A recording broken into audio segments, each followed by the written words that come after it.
أعوذ بالله السميع العليم من الشيطان الرجيم. بسم الله الرحمن الرحيم. وبه نستعين وعونك يا معين رب زدني علما. آمين. وعلمك ما لم تكن تعلم وكان فضل الله عليك عظيما. رب اشرح لي صدري ويسر لي أمري واحلل عقدة من لساني يفقه قولي. اللهم صل وسلم وبارك على من اسمه محمد صلى الله عليه وسلم. طب القلوب ودوائها وعافية الأبدان وشفائها ونور الأبصار وضيائها وعلى آله وصحبه وسلم. gbogbo àwa tí a ń bẹ ní ìkàlẹ̀ níwájú àwọn bàbá wa àgbà, bàbá wa Ahmad al-Mukhtar hafizahullahu wa ra'ah. àdámà wọn dáadáa. Adamallahu hayatahu. gbogbo ẹja yòǹbó ànábì lẹ́ẹ̀kan náà. Sallallahu alayhi wa sallam.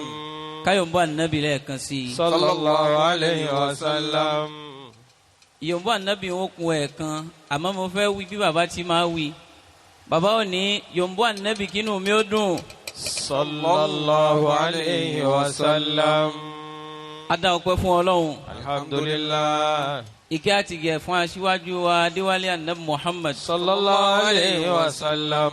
tá a bá dé irú kalẹ̀ báyìí àfi kí èèyàn ó rí àwọn tí wọ́n jókòó tá a fi mọ̀ pé tọ́lọ́hun tà anabi Muhammad yìí là ń ṣe. Sallallahu alayhi wa sallam. tí kalẹ̀ yóò bá wá nítumọ̀ kankan àmì tí ń bẹ náà ni àmì àwọn bàbá wa gbà. Sheikh Ahmad al-Mukhtar. Adamallahu hayatahu. níjọ́ tí mo kọ qasida laulaka ya Ahmad al-Mukhtar laulaka mo wà ní 200 level njọ́ náà. Allah. 2016/17 mo wà nílẹ̀ Haúsá. èmi náà wá jẹ́ ìrànjọ́ náà pé Imam Busayri kọ́ tiẹ̀ à ń kọ́ à ń ṣe. owó èmi náà kémi náà mú mọ́lẹ̀ látara bẹ́ẹ̀. mo wá kọ́ laulaka ya Ahmad al-Mukhtar mo kọ́ ní qasida tán lásán. That was December 17, 2017. Allah. mo wá tún orin náà kọ ní studio ní December yẹn náà mo release yẹ ní December 26th 2018. ó ń jẹ́ déédéé ọdún kan lẹ́yìn rẹ̀. àmọ́ níjọ́ tí mo mọ̀ pé Ọlọ́run lọ́wọ́ sí Atifa náà òun ni ìjọ́ tí mo rí i pé baba wa Ahmadul Mukhtar wọ́n lo kọ̀sídà náà lọ́dún kínní wọ́n rí mi rí, wọ́n lò ó lọ́dún kejì wọ́n rí mi rí. ẹnìkan wá sẹ́ndí líǹkì fídíò náà sí mi pé Sawtul Haqi àfàwa ni lọ́ọ́ wo fídíò yìí o báyìí mo wá wò pé lémi náà láti jọ́ náà ni mo ìfẹ́ yín lọ́kàn mi. ó wá dà gẹ́gẹ́ bí ẹni pé a lọlé kí ó lóòótọ́ akọ́ ànábì Muhammad. Sallallahu alayhi wa sallam. àti gbogbo ìsámásí tàfi dàrí ní tẹ̀sán-ádì fakaththir bis salati ala Muhammad. a máa rí tíọ́rì rẹ̀ ní ọ̀dọ̀ àwọn baba wa Ahmadu Mukhtar láti rí practical ẹ̀. Allah. Ọlọ́run jẹ́ àṣàrípẹ́ yín. Àmín. Ọlọ́run ní padà lẹ́yìn yín láíláí. Àmín. ọlá ànábì wa Muhammad. Sallallahu alayhi wa sallam. ànábì náà tẹ̀ ń jẹ́ ọlá rẹ̀ pọ̀ púpọ̀ ni ọlá rẹ̀ pọ̀ púpọ̀ ni. ìǹtẹ́ ṣe tànàbí ó fi sọ pé padà lẹ́yìn mi Ọlọ́run níjó kàn yín láíláí. Àmín ya Allah. àti gbogbo àwa tá a gbà fún yín tá a tẹ̀lé yín. Àmín. ọlá ànábì wa Muhammad. Sallallahu alayhi wa sallam. mo fi bàbá mo fi kí gbogbo àwọn àgbàlagbà ní ìkàlẹ̀ bàbá wa Al-Imam Kun Fayakun. ọ̀tọ̀ ni pé èèyàn kan ń dá sàlátúlẹ̀ àbí ń ṣe nǹkan kan àbí ó níjà ọmọ. tí bàbá wa Imam Kun Fayakun bá ń tún kéwù ìmọ̀ tún wò ó pé ṣé mo dẹ̀ lọ́ọ́ lé kéwù báyìí. ẹ fi gbogbo yìí tá a máa gbọ́ òun lẹ̀ kì í ṣọ̀rọ̀ pé à ń kóra wa kiri àwa ń fòdo ṣe. bàbá Imam Kun Fayakun Ọlọ́run ní padà lẹ́yìn yín. Àmín. Ọlọ́run ní padà lẹ́yìn yín. Àmín. Ọlọ́run ní padà lẹ́yìn yín. Àmín. mo wá kí àwọn bàbá wa àgbà tí wọ́n ti wà ní ìkàlẹ̀ láti tí mo bá ní ìkàlẹ̀. bàbá wa ìmáàmù Estate. Sheikh Abdul Rasheed ìmáàmù Dolphin Estate Ọlọ́run dákun jẹ́ àrí yẹn pẹ́. Àmín. mo wá kí o ní nǹkan. afáwa Abdullah bẹ́ẹ̀ yẹn ó bá Samu ibà sí mi kó kọ́kọ́ jórúkọ àwọn tó bí mi ná. Okay. Murtado Abdullah Allah. orúkọ òun lásán ẹ ti kọ́kọ́ sàṣìmí náà ó ti mú mi. Abdullah. ọlọ́run dákun jẹ́ àárín yín pẹ́. Àmín. owó ìtàn àgbàlagbà ti ń wí látàárọ̀ wọ́n mọ iyì ọlọ́run wọ́n mọ iyì iṣẹ́ ni. eléyìí ò ní jópin. Àmín. àkọ́kọ́ yìí ò ní jópin. Àmín. ọlá nàbùwà Muhammad. Sallallahu alayhi mo wa fi tara sallam. tí mo kí àwọn sheikh wa Adam mo kí ọ̀rẹ́ mi bàbá Ọláyẹmí mo kí àwọn àgbàlagbà mo kí àwọn bàbá wa tá a jọ jòkó ẹ dákun torí ọlọ́run ìmọ̀rúkọ ni o kì í ṣàfojúdi ọlọ́run dákun jẹ́ àárín yín pẹ́. Àmín ya Allah. wọ́n ní ká wá ṣe tahiyyatu rasul ní tí wọ́n kọ sí ibẹ̀ nù. ọlọ́run ṣàánú ànábì Muhammad púpọ̀. Sallallahu alayhi wa sallam. ó fẹ́ẹ́ já sí pé ọ̀pọ̀lọpọ̀ nínú àwọn àyàtú Kùránìyà gan ọlọ́run fi ṣàánú ànábì ni. màá káyà kan láti ibì kan débì kan tí n bá ti kà á tán mí ní tú o tọ́ra àwọn tàfàsírù rẹ̀ wájú mi wọ́n á dẹ̀ kẹsẹ̀ méjì mẹ́ta kan sí i mo ti ṣe tahiyyatu rasul ni. Masha Allah. bismillahir rahmanir rahim olùwàní wan najmi idha hawa ma dalla sahibukum wa ma gawa wa ma yantiqu anil hawa in huwa illa wahyun yuha allamahu shadidul quwa dhu mirratin fastawa wa huwa bil ufuqil a'la thumma dana fatadalla wa kana qaba qawsayni aw adna فأوحى إلى عبده ما أوحى ما كذب الفؤاد ما رأى أفتمارونه ولا ما يرى ولقد رآه نزلة أخرى عند سدرة المنتهى عندها جنة المأوى إذا يغشى السدرة ما يغشى ما زاغ البصر وما طغى لقد رأى من آيات ربه الكبرى صدق الله العظيم. Allahu akbar. nígbà tá a wá jókòó nísìnyí mo wá ro ẹsẹ̀ méjì kan abukọ́dìrì tí ó ti rẹ́dì bẹ́ẹ̀ yẹn ó bá kí baba Ahmadul Mukhtaru bẹ́ẹ̀ yẹn fẹ́ fà nábì kì í Sallam. èmi náà ti kọ́ mọ́díù títí kódà mo ti wò pé mélòó mo fẹ́ kọ́ gan màá tún kọ́ nú ẹ̀ níbi ilé ni wàláyì bí àṣà àfa kan jọ wò. naam àfa mo wá ní amadihi ahamada kafatil akilamu masun. Amadi Ahmad kafatil akulamu watakofalal afuwahu ali afuwamu watakofalal afuwahu ali afumamu.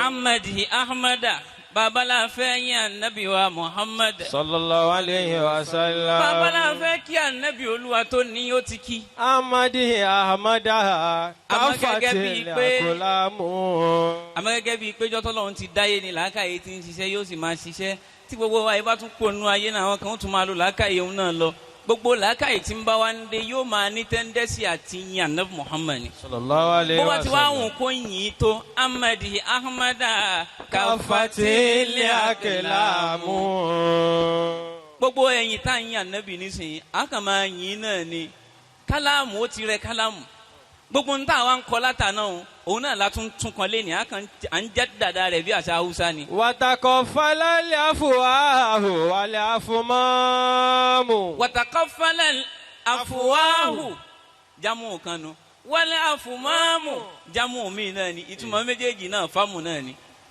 ẹnu ti wá bẹ́ẹ̀ yẹn ó bá yà nẹ́bì nísìn Sallallahu alayhi wa sallam. ó rí i pé táwọn alásìkiri wá sọ pé anabi ó lè sa anabi nìkan lẹ́ẹ̀mẹ́ẹ̀ẹ́dọ́gbọ̀n wọ́n sì máa yọ̀ǹbọ̀ anabi Muhammad. wàtàkọ́ falẹ̀ àfọwọ́ alẹ́ Bánú ẹsẹ̀ kejì. akrimbihi anfadotili ahalamu. akrimbihi anfadotili ahalamu. bẹ́ẹ̀ yẹn bá fẹ́ débi tí ń lọ láyé ó kàn máa láláhùn náà ni n tó lè mú àláhùn ṣe òun ni kó fi ọ̀dọ̀ ànábì wọlé.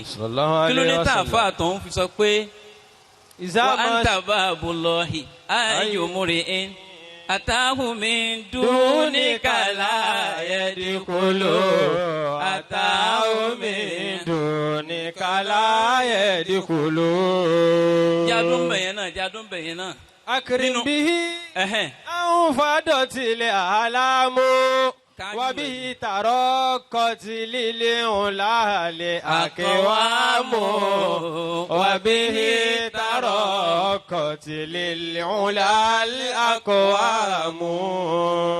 gbogbo bó bá ṣe fẹ́ gà láyé kò sí gíga kan téèyàn ga láyé tí o lè jábọ́ ń bẹ̀ àfi gíga tó bá gbára anabi Muhammad dìde. sallallahu alayhi wa sallam. jẹ́ wá dún bẹ̀ yẹn mo wá fẹ́ lọ nú àwọn ànásídì tá à ń kọ tá a gba studio lọ ń bẹ̀.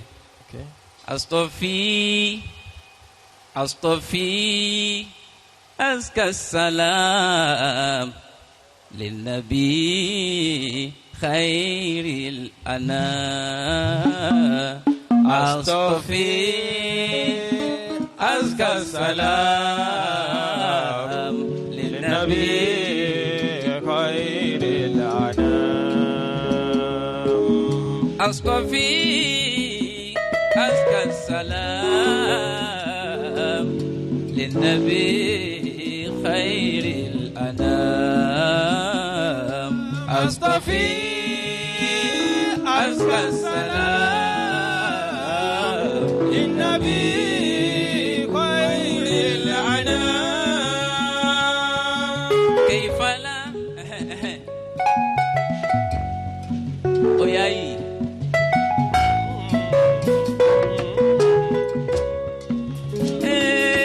كيف لا أثني على من في مقام لا على منه علي في الأنام. وأتى الكون بدوره وسلام وهو كالإتمام لي بداج الظلام. إنه إتمام لي رسل الكرام. أصطفي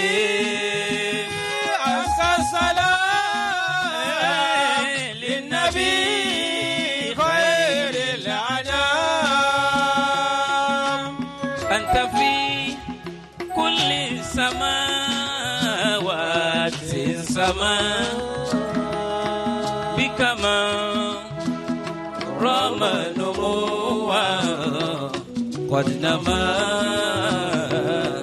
بك تعلي علوا حينما كنت لي راجي ارتفاعا على ما أنت أغلى كل أبناء آدم.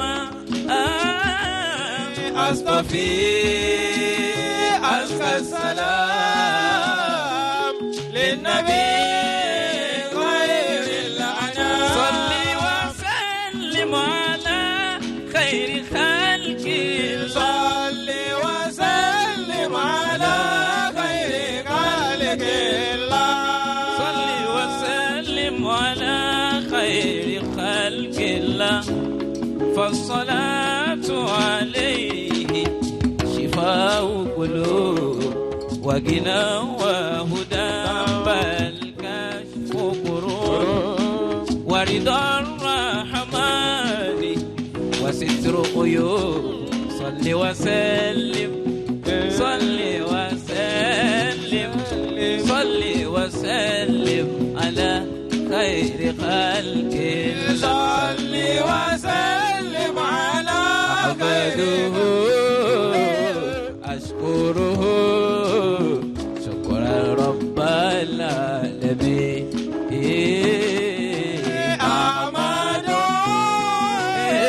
أشكره شكرا رب العالمين يا خالقي يا رازقي حقق إلهي الأمل في حاجتي أو بغياتي ما زلت رب الرجاء أحمده أشكره شكرا رب العالمين وسلم على خير خلق الله صل وسلم على خير خلق الله صل وسلم يا جواب لولاك يا أحمد المختار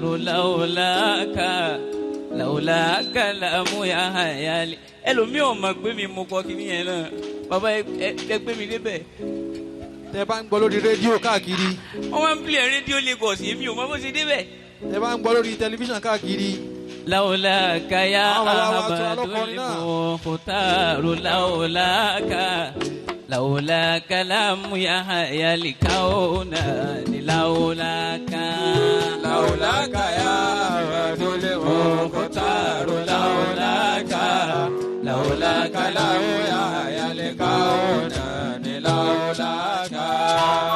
لولاك لاتخذن نسوان مملوكا ẹ̀yà wa ìtẹ́ ṣe pọ̀ ń bí àsálàtù ni pé anábì ló yọ ipò mi òkun ẹrú lawlaka lattukhidan niswana mamluka lama takun qimatun fihi lawlaka ya Ahmadul Mukhtar lawlaka lam yahya al-kawn لولاك ما خلق الأفلاك مجريها ولا أنار بها لأنوار لولاك ما العلم ما العرفان ما النور وما التلقي وما التعليم لولاك